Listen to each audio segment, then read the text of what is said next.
Hi, hello. I hope you're doing well. My name is Eric, and I am back today with The Wall. And today I'll be talking about how constitutional politics affect historical change, namely Confucianism and its role in China today. So I want to talk about why China suddenly had a shift towards Confucianism, justifying this change in constitutional politics, and what historical changes arise from this fact. So let's get started. Okay, so first I want to introduce Confucianism. So Confucius was a very influential scholar in ancient China. He was born in 551 BCE, and he played a very important role in shaping the course of not only China, but also the entirety of East Asia. He preached a set of teachings which would later be combined and known as the Confucian classics. These classics played a very important role in not only China, but also in East Asia as a whole. It wasn't like a religion, as you might think of like in the West, but it was like a thought that permeated every aspect of society. Just to go a bit more in depth, these texts provided guides on how to run a state. They set political norms, social values, they emphasized duty, obedience to authority, and social stability, just to name a few.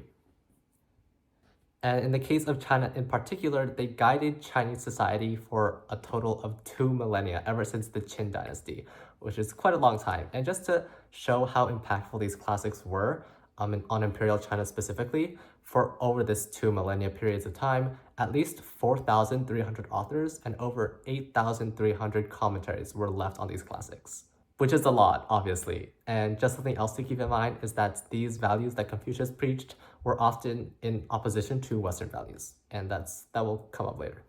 What's so interesting about Confucianism's role in China is that these teachings were violently denounced during Mao's era, and this was because it was believed that Confucianism couldn't fit with the new socialist ideology. But today, we're actually seeing a revival of Confucianism under Xi Jinping's rule, which is very interesting given this past. Xi Jinping has promoted something called Xi Jinping thought, which is just a combination of Marxism and Confucius thought. Confucian classics have also been endorsed by Xi himself, and multiple propaganda efforts have been made to promote them. So the ultimate question that I want to be able to answer is what caused this shift, and what are the implications on not only China, but also the entire world?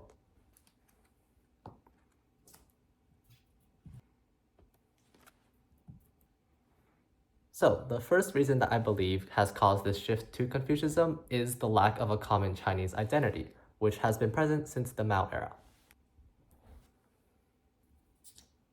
So as mentioned before, Imperial China was built upon the foundations of Confucianism. It was used for examinations, it influenced culture and identity, but suddenly, after the century of humiliation that China faced, these ideas were suddenly seen as outdated. Then came movements like the May 4th movement, where basically they try to kill Confucius thought. To make up for this lack of an identity, people now shifted their attention to Maoism and the ideas of a class struggle. However, after Mao's death, the national identity was left empty, and this gap hasn't been filled and has led to a domestic identity crisis.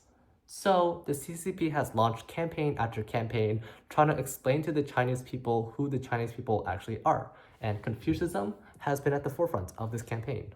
Now, why Confucianism is the question that naturally follows. I mean, after all, it was denounced for so many years during the CCP's rule.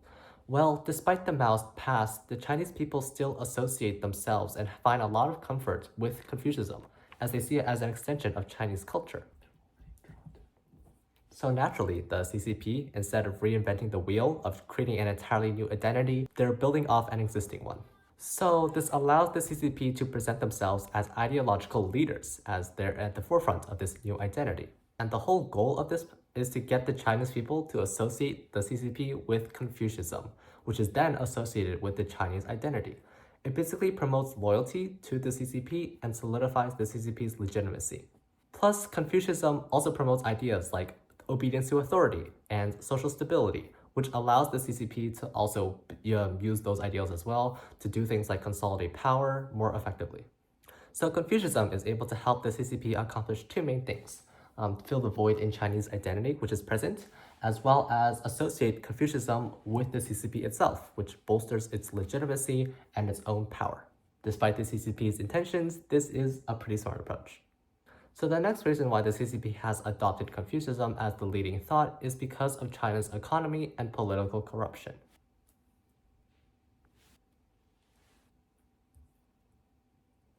Currently, the CCP based its legitimacy off of its economy and how it was able to rapidly industrialize China, as well as rapidly grow its GDP after Mao's rule. But this emphasis on economy has led to some challenges, like political corruption, where party officials focus more on their entrepreneurial ventures rather than politics itself.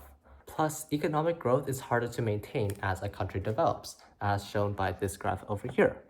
Here we can clearly see that China's growth in GDP has decreased over the years, mainly due to how large China's economy has gotten. So what the CCP has been doing is shifting its legitimacy from the economy to politics, or its new ideology, known as Xi Jinping thought. There have been numerous anti-corruption campaigns, new political goals like the Four Comprehensives, which have their root in Confucianism. What China's really trying to do with this is present themselves on a global stage as like an ideological leader. And by doing that, they have to purify their ideology internally, whether it's Confucianism or Xi Jinping thought. Xi Jinping has also been seen quoting Confucius teachings on the global stage, emphasizing concepts such as harmony and openness. China's really trying to avoid being perceived as like this villainous autocratic government and instead trying to present itself as a benevolent Confucius leader. This has led to the development of policies like trade deals with the EU and 15 Asian Pacific countries, increasing China's overall dominance in the economic market. So overall, this has had a very positive impact on China's economy as well. Now, China's global influence is in direct opposition to Western influence led by the US, and this brings me to the final reason of why China is adopting Confucianism, which is to counter Western influence. Now, China has always been at odds with Western influence. We see the Century of Humiliation as a very clear example. And with the spread of Western ideas in China, this has been described by the CCP as spiritual pollution, and Confucianism is seen as an antidote given its Chinese roots. Also, Confucius' values of meritocracy, obedience to authority are in direct opposition to European Enlightenment values, such as individualism, freedom, and democracy. So it makes Confucianism the perfect counter. Put that over here. Political theorists like Daniel Bell and Yan Yuntong also argue that Confucianism should not only be a model that is applied in China, but also internationally, for the international model. They believe that this is superior to the Western system of governance and will eventually come to dominate the system. So we see that China has been trying to make this global system into a reality. China's most recent economic policies, like the Belt and Road Initiative, show China's clear example of wanting to create a China-led international order. So now I want to talk about the Belt and Road Initiative for a bit. So it was first launched in 2013, and essentially it's a very massive infrastructure project that spans across the globe. It hopes to use railways, energy pipelines, and highways to link East Asia, Europe, Africa, and Latin America together. And in the center of it all is, of course, China. This can be seen as the beginning of a China-led global order, as the CCP expands its influence all across the globe. Clearly, there are massive economic incentives to join this project, and this gives China increased political influence around the world as more and more countries are under China's wing. Plus, with the US's current behaviors and policies, we may even see more countries shift towards China, like the EU, South Korea, Japan, etc. So the China-led world order is very real and will most likely continue to grow. Whether this is for the best, who knows? However, and this is a very big however, China's use of Confucianism has also faced much controversy abroad. Many scholars abroad have critiqued China's use of Confucius thought, and they've described it as shallow and brassy, with many even mocking this synthesis of ideas that is found within Xi Jinping thought. To many, it really seems like the CCP is just using Confucianism to suit their own needs. Political theorists like Tu Weiming have even argued that Confucius ideals can be realized more fully in a liberal democracy rather than an autocracy. And this really just goes to show the contradictory nature of the CCP's employment of Confucianism, and whether this will have any consequences on the future of China, only time will tell.